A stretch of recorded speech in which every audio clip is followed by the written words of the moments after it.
We're having a party here. I've been enjoying it at home too. Immigration is back on the agenda in a big way this week as President Trump meets with House Republicans Tuesday to see if they can hash out a deal.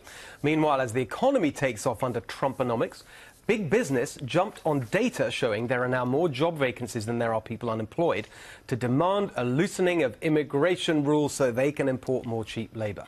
There's just one problem. We still have one of the lowest labour participation rates in the Western world.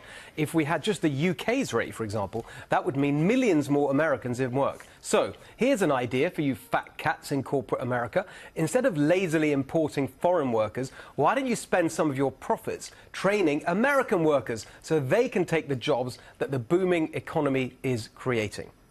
And, Coulter, your favourite topic. Can we just start with this sort of sadly predictable response to economic success that, it means we need more immigration? It is strange. It's the one thing rich people, very rich people, don't brag about. You know how people are always bragging about how expensive their cars are and how much the bottle of wine is and this refrigerator I got. No, the one thing they don't want to brag about how much they're spending on is human labor. No, when it comes to that, you're Nancy Pelosi or Sheldon Adelson, whomever.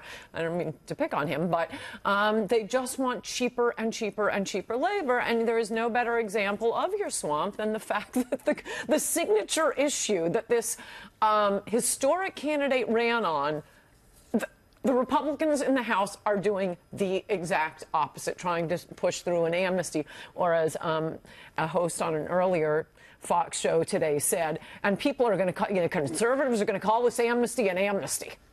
So watch out for those crazy right-wingers. Okay, so let's I just want to focus on this. There's a sort of slightly sort of nerdy policy thing here that I want to get to, which is this Labour participation point, because of course it's true that when the economy grows rapidly, as we're seeing now, there's a crunch, and you hear it all the time, but we can't find workers. That's true.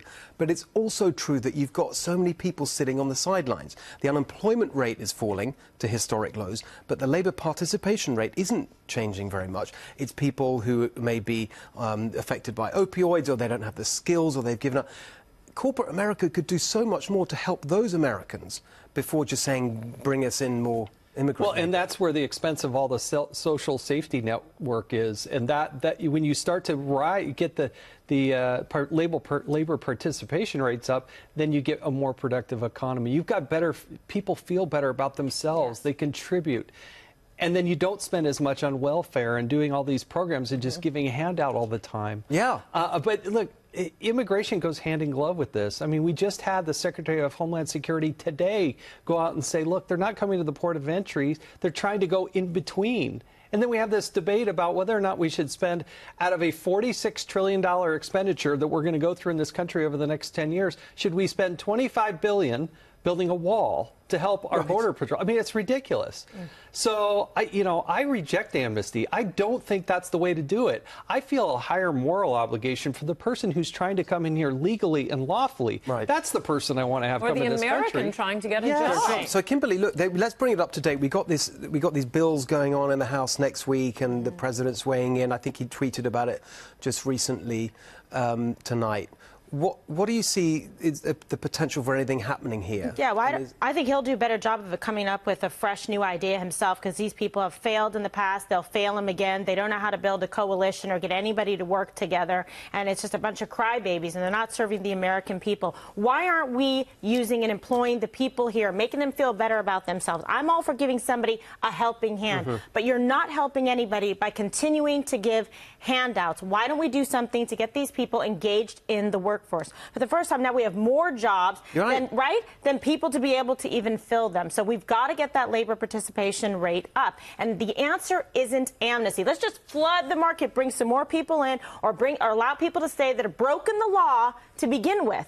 There's a legal process that needs to be observed and respected. That's why you got to build the wall and secure the borders, and everybody needs to take their turn and get in line. That's why I'm very frustrated with people blaming the president, saying he's mean-spirited, getting upset about children being separated. Don't break the law. Don't bring your family over illegally and then blame us when you have total disregard for the laws that we have on the books.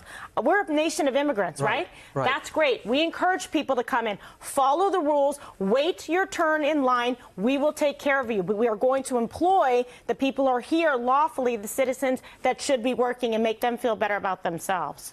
Well, I mean, and just to pick up on that, everyone's talking about this child separation thing.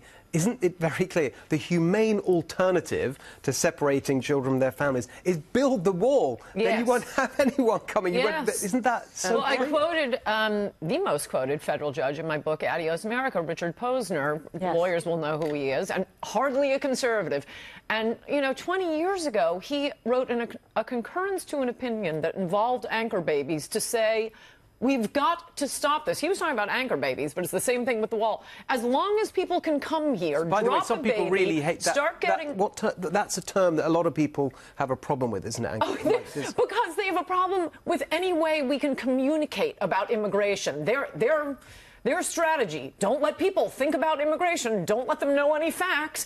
Anchor baby, there's nothing racial, there's nothing sexual. It means you anchor the child here, and then the child can bring in all the relatives. It's a boating metaphor. So, yeah, they're upset about it because it allows people to discuss immigration. And then chain migration. And chain migration. But look, back then, Posner said, as long as you... incentivize people to come here from south of the border, they're going to keep dying crossing through the desert as long as you keep that magnet on. And what greater magnet than citizenship, than Medicare, Medicaid, free health care? Yeah, that's why people voted for a wall. And I would also say one other thing. These child actors weeping and crying on all the other networks 24/7 right now. Do not fall for it, Mr. President. I get very nervous about the president getting his news from TV because... Okay. I also have an Adios America. A New I don't know if a New Yorker I don't know article. if that's... New Yorker is not a conservative publication. They describe. So I told you we wouldn't get a word in. I told you. These kids are being I'm so sorry. We have to go. They're given scripts to read by liberals, according to the New Yorker. Don't fall for the actor children. Okay. Thank you for getting that off your chest.